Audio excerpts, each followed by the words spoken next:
Let me welcome fellow broadcaster and also a morning show host. He is Anthony Nelson. Good morning, Mr. Nelson. How are you, sir?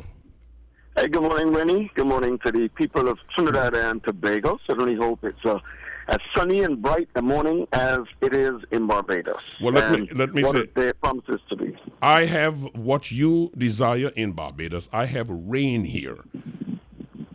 Yeah, you're very right. We have had squirts of rain, not a whole lot of it. The last couple of weeks in Barbados has been exceptionally hot. Mm-hmm. It would seem as though the sun has gotten closer to Barbados. But we're bearing with it. Along with that, I'm happy to tell you, as we would have discussed earlier, water is temporarily back in the taps of many Barbadians who were without water now. This is like 4 or 5 months running. It's a culture shock for the people of Barbados, as you would imagine. We've boasted a long time ago of being a country that had probably one of the better water systems in the Caribbean. I remember years ago, Rennie, you and I standing in a particular part of Trinidad and Tobago, I think it was in the west, and we were chiding each other about a lot of things because we've done that as a Barbadian and a Trinidadian. It's this thing that existed between the countries where we chide each other, we talk about each other, but at the end of it all, it ends up to be friendly. Yes. Even though we knock each other, there's always this friendly rivalry between Barbados and Trinidad. And every time I think about that water situation, I remember you were standing on a hill and a water truck coming up the hill, and I saying something like, wow, but we don't have these problems, only to realize that 20 or 25 years after, our situation in Barbados was a lot worse than it was in Trinidad. Today for me and tomorrow for you. Anthony Nelson Anthony Nelson of CBC Radio in Barbados. So the water situation has been a serious one for the past couple of weeks in Barbados, as he said. That has been, at least for now, regularized, and that is good. But the wider question we said we would talk about this morning is that whole question of Trinidadians in Barbados and how they are welcome. At one time, there was suspicion. I guess it's a normal reaction when tightly knit communities or nations see what they consider as large number of outsiders moving in. So there were suspicions at the time. My question to you this morning, Anthony Nelson, has the trust factor reached a point where Trinbagonians are accepted as part of the Bajan or Barbadian society? Well, let me answer that by saying yes, and I will leave that there because I think to say yes as an open-ended answer is certainly not fair to your question. Let us look a little bit back at the history of the two countries. I think the one problem that Barbados had with Trinidad and Trinidad had with Barbados came in 1990. It was around 1990 when a very popular calypsonian and comedian in the Caribbean sang a song called Barbados Belonged to Trinidad. Now, even though there were some truths in the song, the ownership of companies, a lot of Barbadians had basically come into Barbados and there was this transition of the ownership of companies and stuff. There was still a lot of historical facts in the song that painted a picture of untruth and incensed many Barbadians at that time. And a lot of people were not interested in taking time to do research as to why a song like that was made. Now imagine, the calypsonian must understand that when he or she makes a song, it becomes a document. It becomes a theme of reference for future years. Yes. So the information given in any calypso that is made has to be truthful and be such that anytime it's referred to, that the stories in the particular calypso is accurate. I would safely say to you, that was not the case of 1990 by Matt Fingal. Matt was looking for some sense of popularity in the song. And you and I know, Rennie Bishop, in this very fragile Caribbean, when you begin to put down one country, as opposed to the other, the audience, if we're in Barbados and we're saying that Trinidad did this and Trinidad did that, agents are not going to take time to research what the issues are. You and I are broadcasters. It is more important for us to research and get the information and get the proper information and disseminate it to our listeners. And after 1990, we had, it lasted for maybe about 2-3 years. What actually saved the day for Barbados and brought a quiet to that situation was then something called the Bajan invasion that was first promoted by spectacular promotions, Frank Martineau in Trinidad and Tobago. The Bajan invasion, culturally, yes. All of a sudden, Barbadians then recognized that, but how can we say that Trinidadians are coming and they're taking over everything, blah, blah, blah, but yet you got Barbadians going into Trinidad, they're living in Trinidad for almost 2 months, they're making all this money, they're doing over 50 or 60 shows, and it don't seem to be a problem from Trinidad and Tobago. Just that our listeners understand, you're talking about the era of Crossfire, you're talking about Alison Hines, you're talking about, that was the Bajan division, Mac Fingal and everybody, right. Yes. People who were never popular in Barbados became popular in Trinidad and Tobago. Yes. And I must say, it was the equalizer, because I will say to the people of Trinidad and Tobago, I don't think there's any radio station in Trinidad and Tobago who played more Trinidad music than Barbados. I think that we were leaps and bounds ahead of Trinidad and Tobago, particularly when it comes to their social commentary. And there are many, many, many social commentary songs I can call that we've played in Barbados that Calypsonians in Trinidad would tell you that they find it very difficult to hear in Trinidad. But that is just to give a little qualification as to this whole concept of whether or not Trinidadians are welcome in Barbados. I think today it's a lot more acceptable. But we need to look at the foundation for just a minute, Rennie. And I want to go back a bit. I want to take you back to a time when Barbados attempted a unification of Tobago. I believe that would have been somewhere back in the 1890s, somewhere. You and I were not born at all yet. But familiar with it, yes. There was this effort to unify Barbados and Tobago. And, of course, politics came into being, and then the concept fell through. And then there was another project by your late Prime Minister Patrick Manning and the then and Arthur of Barbados, as you recall, when we had the maritime boundary situation. And the two felt that it was necessary to meet and bring it to some level of closure. I'm not too sure that it's a problem that has been resolved or solved, but I can safely tell you Barbadian fishermen no longer report a lot of the issues that they had in Trinidad at one time. Let us not forget that in the 1930s and 40s, many Barbadians were migrating to Trinidad and Tobago. Over 13,000. There's a period, a census, that actually came out of Trinidad that said over 13,000, close to 14,000 Barbadians had in fact migrated to Trinidad and found work. They were working as domestic servants, all sorts of things. But then what I thought was very interesting when I did some research on that was to realize that in fact over 13,000 Trinidadians were actually born in Barbados. So and that sounds strange, Rennie, but it didn't just start. If you ever have an opportunity to look at the history, these facts are written. This is not hearsay. These things are written. So when we look at what has transpired in the last 10, 15 years, Trinidad and Tobago has come into Barbados, and they've bought over the Barbados National Bank, which is now the Republic Bank of Trinidad and Tobago. You know that, right? It is now called the Republic Bank. Then we had the debacle with CRICO. CRICO established in Trinidad, then there was a branch of CRICO established in Barbados. It was owned by Trinidad and Tobago. We know that. Then, when you look at Neil and Massey now, there's no Neil, but Massey has in fact taken over Barbados when it comes to supermarkets. Massey is in fact the major supermarket now in Barbados. That is a Trinidad and Tobago company. But go further. The general manager of the Caribbean Broadcasting Corporation for over 10 years was a national of Trinidad and Tobago. The general manager of the Caribbean Broadcasting Corporation, Melina Simmons. And then there is the director of the CEO of the Queen Elizabeth Hospital in Barbados, Dr. Dexter James. I mean, with all those facts in place, how could one even think that Trinidadians are not welcome? And I'll say this, in this global society, when we're all members of the OECS, and we are members of CARICOM, and we've signed on to so many treaties in the Caribbean, it is more beneficial for the region with a sense of protection, because there has to be a sense of protection involved. For nationals, once legitimate, to be able to travel to and fro and involve in the legitimacy of any particular country.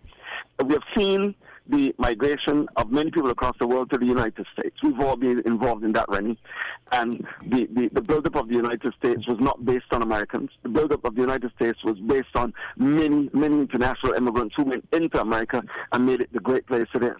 Why is it that we can't seek out and allow the professionals of the Caribbean, whether they be from Trinidad and Tobago, Ghana, St. Lucia, I don't care where they come from, to come into the various territories and build them. I think it is very important. I think it is very good that you paint the picture you did. It is precisely why we're having this kind of conversation, to understand how well we are integrating, because it seems as though the people and the natural flow of commerce and time is doing what politicians have been unable to do. Maybe there was a haste that came along with the Federation. Maybe it's a case of nations getting to a point where they realize they cannot survive on their own. Maybe they're beginning to understand that 10 is always better than 1 from a leverage standpoint, from a negotiation standpoint.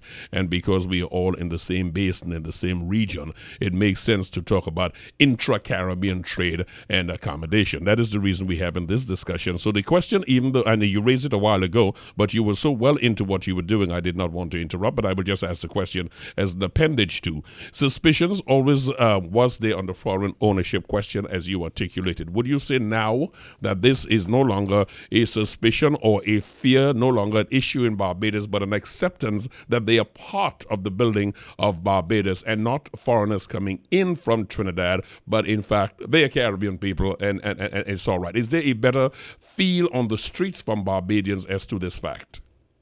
Of course there is, and I want to pay tribute in getting it there to the many Trinidadians who have joined our crop over celebrations, because as you rightly said, I know that a lot of politicians have tried over the years. Again, I like to reflect on Clement Osborne Payne, who is in fact a Trinidadian and who is in fact a national hero of Barbados. Would you imagine that? Yes. A Trinidadian Mr. is Payne, indeed, among the yes. national heroes of Barbados, and we don't have many of them, only 8. But I think that the real friendliness and acceptance started with, and I got to give credit to the artists. And I want to say to people like Machel Montano particularly, who continues to unify the Caribbean in his business, in his way of getting out there and inviting not only Barbadians, but once you're from the Caribbean and you're doing well, Machel brings you onto his caravan. Now, we might take things like that for granted, but you can't, Rennie, because what you're doing, you're reaching the soul of a generation that were not privy to the information that you and I would have had. They're not interested in the politics and the political landscapes of the country. They want to look at the unification of a people. And if it's going to take culture to do it, and if it's going to take Masha Montano and Sugar Arrows and Crazy and Baron and Sparrow to do it, then we have to use these fellas as the tool to make the unification of the Caribbean a very positive thing. So I will say to you, several promoters in the past, and I mentioned Frank Martineau, but there were several others in Trinidad who made sure that even if it was to their benefit, because we have to look past that, yes, the financial benefits were there. The International Soca Monarch is another project of Trinidad and Tobago that, while it seeks to protect itself financially, one must also give them credit for inviting not only Barbados, but several of the artists from the Caribbean to come in and be exposed to what they call the mecca of soca music in the region. So you see, in a minute way, while sometimes we take all these things for granted, all of these entities are playing an important part in making sure that, yes, Trinidadians in Barbados are extremely comfortable because we enjoy a wonderful exchange. It is not every day that we're going to agree on everything that's done and said. 2 or 3 years ago, we had some issues with what your former Prime Minister said about the ATMs in the Caribbean. That was okay. We understand that. We understand that there would always be that protection of territory per se. But the most important thing is to be able to understand as a Caribbean people that we stand for some similarities that are unique to the development of the people in the Caribbean. And I want to assure the people of Trinidad and Tobago, you yourself, Rennie Bishop, you will be amazed as to the amount of people in this country who talk your name, who, if I had to bring you to Barbados, you would shiver to realize how many families in Barbados knows exactly who Rennie Bishop is. You've been in the homes of many Barbadians for many, many, many, many years. It is not a situation where, because I'm from Trinidad and Tobago, that I'm not going to listen, I'm not going to play, etc. No. I am confident in saying to the people of Trinidad and Tobago that we have impact past that stage. And I'm happy to have lived to see that we have grown really past that concept of what we thought this whole thing about Caribbean was all about. We are way past that, Rennie. And Trinidadians in Trinidad today, as I speak to them, can rest comfortably. We have absolutely no issues. That is it. There are one or two things that we must be cognizant of and be fair to every territory. Look, if you're flying to Barbados to go into Trinidad and Tobago on a holiday, you have to satisfy the immigration process. It is national security. It is a demand that's obvious everywhere in the world. Do not be refused by the immigration authorities in Trinidad and then come back and tell me that they don't like you because you're Barbadian. I will ask to have a look at your credentials going into the country. That is a lesson that we have learned from what came out of the Jamaica situation. By the way, listeners, the voice you're hearing is that of Anthony Nelson. He is a broadcaster at CBC Radio in Barbados. And this is the beginning of something we're going to do throughout the Caribbean, which is to touch with our Caribbean neighbors and find out how the whole question of free movement and the acceptance of folks are throughout the region. Tony, I want to go back to part of what you were talking about, because when you dealt with the area of culture, there is another side of it. There is the question of sport that has always worked in the region. And the fact that Mr. Pollard captains the Barbadian Tridents is another step forward and acceptance by Barbadians. I know that you wanted to make him an honorary Barbadian yourself. Well, it's interesting. I would admit to you, when it was first announced that Pollard was captain of the Tridents, I think a lot of eyebrows were raised from the concept that many people did not understand the whole concept of a franchise. And I think it was only fair to the Barbadians to react in the way they did. But I'll tell you something that happened. Pollard became the love of many Barbadians in this country. As a matter of fact, there was a time when I recall being at Kensington Oval and doing interviews and people saying nobody better could have captained the Barbadian Tridents than Pollard. Now that took the whole stance in a totally different direction, because as I said to you, initially when it was announced that he was going to be captain, they was like, what? And we got so many great cricketers in Barbados that could have captained the Tridents. But you know what? Pollard understand that, the gentleman he was. He came in, he never apologized. He got on the cricket field, he wore our national colors, he represented Barbados well, and he's still an absolute favorite in the country. As a matter of fact, we call him a saltfish in Barbados. Barbadians love Pollard. Not only Pollard. We had the biggest crowd at Kensington Oval for Brian Lara when he scored 153 not out at Kensington Oval to give the West Indies that historic win over Australia. Every place in Barbados shut down.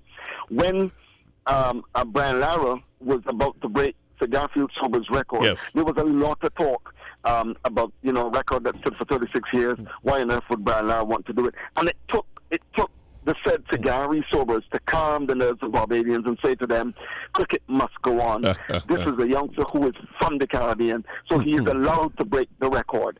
I mean, so at the end of the day, when things happen, it sometimes is helpful for announcers and broadcasters like ourselves to paint the perspective on it, to think and bring the audience to the level that we are thinking, to continue to promote this process of Caribbean integration and Caribbean unity. Rennie, I'll say this.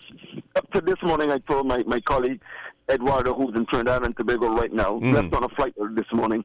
I love Trinidad and Tobago. If I had to live anywhere else in the Caribbean, despite all the issues and the negative concept that the newspapers in Trinidad promote, and that is something that I really think, if we are serious about this whole love in the Caribbean and all sorts of things, newspapers must become cognizant that when they continue to put crime on the front page of the daily newspapers, it does nothing else but harm the country and cause people all over the world, the Caribbean included, to talk negatively of their country. There must be something happening positive in Trinidad on a daily basis that can be promoted on the front pages of the Trinidad and Tobago national papers. And it is things like that that destroy the many efforts of the many people in the Caribbean who are genuinely interested in Caribbean unification. I hear you, my friend. I've got 2 minutes remaining with me, Anthony Nelson. I want to ask you two quick questions here. One, quickly, is the question of marriages. Bajan marrying Trini marrying Bajan in Barbados. Is that widely accepted? Does it raise eyebrows, or it's just a marriage that took place?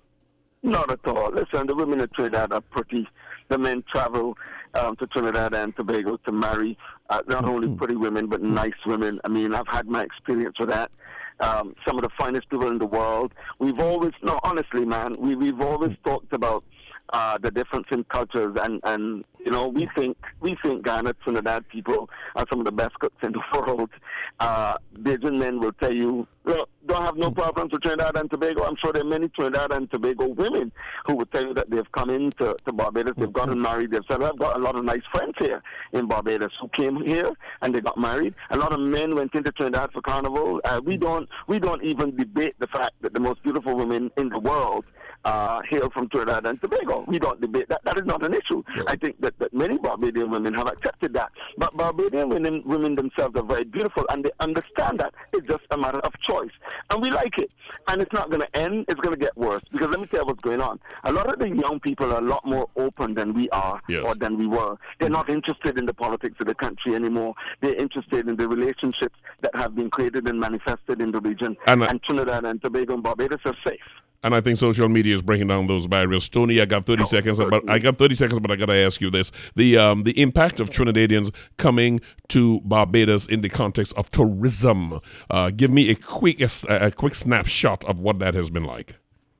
I wish that we had more Trinidadians coming into Barbados from a tourism perspective. Unfortunately, now the major influx of Trinidadians coming into Barbados, as I mentioned earlier, is this whole concept of crop over. I don't know, as a country, that we have developed the type of interest that Trinidadians would refuse to go to, let's say, Italy, Athens, Greece, or wherever, and come into Barbados to see.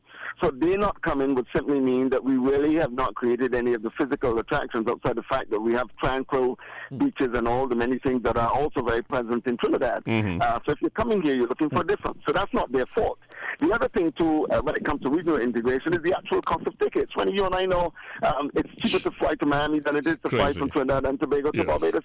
And in many instances. And the whole concept of the dollar, if you're coming to Barbados, you're paying more. So there are many little barriers, in the way of promoting that tourism concept between Barbados and Trinidad. But the most important thing is that you were this morning, to me, a breath of fresh air. It is the first of many nations, many countries we'll be going around to, and it's a wonderful way to start with you, because I like the optimism, and I'm happy to hear that the growth of the people is what's happening to such an extent. My brother, Anthony Nelson, morning show broadcaster at CBC Radio in Barbados, and a person I can call a friend for a number of years. We shan't say how many. Tony Nelson, thank you so much for taking the time to be with us this morning. Thank you very much, Rennie. And I want to say that you are a beacon of excellence in the Caribbean. When it comes to broadcasting, you are unsurpassed. Thanks to the people of Trinidad and Tobago. All right, thank you, my brother. You take care. You have a wonderful Sunday, and thank you for the kind words. Thank you, Rennie. Anthony Nelson, CBC Radio in Barbados, taking a Caribbean look at the relationship between Trinbagonians and Barbados.